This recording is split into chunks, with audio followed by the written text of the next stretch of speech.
কোনো কোনো দিন সেই ছেলেটি হাঁটতে হাঁটতে নদীর পাড়ে এসে দাঁড়ায়, ওপারের দিকে তাকায়, তারপর গলা উঁচিয়ে লম্বা করে ডাক দেয়, কাজুলি।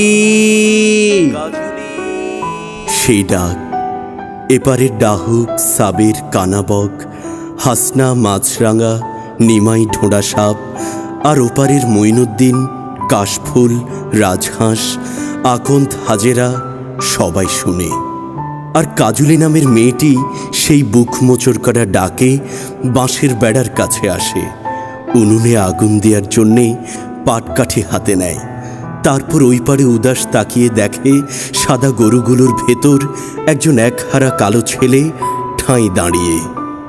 তার নীল রঙের লুঙ্গি, মেঘের ভেতর এক আকাশ যেমন, সেই আকাশে মেয়েটি পাখি হয়ে উড়ে।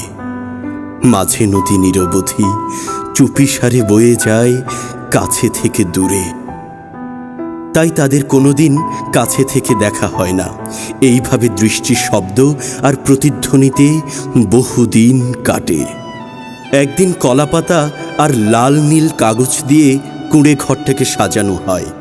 কালো ছেলেটি দুটি বিষণ্ণ চোখ মেলে দেয় এবং দুরু দুরু বুকে অবাক বিস্ময়ে তাকিয়ে থাকে ওপারের দিকে। একটু পরেই উঠান থেকে চারজন স্বাস্থ্যবান বেহারা একটা পালকি কাঁধে নিয়ে হুমাহুম করে পাড় বেয়ে চলতে শুরু করে।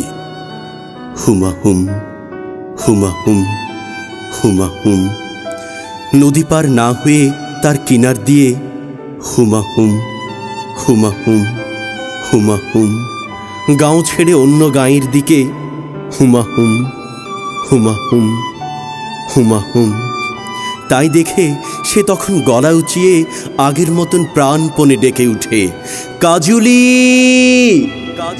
সেই ডাক শুনে পালকির মেয়েটি কাঠির ছোট্ট দরজা একটু সরিয়ে ফাঁক করে দিয়ে দেখে অনেকগুলো সাদা গরুর মাঝে সেই কালো ছেলেটি চলন্ত পালকির সঙ্গে তার দিকে তাকিয়ে তাকিয়ে দৌড়ে দৌড়ে ছুটে চলেছে একই সমান্তরালে।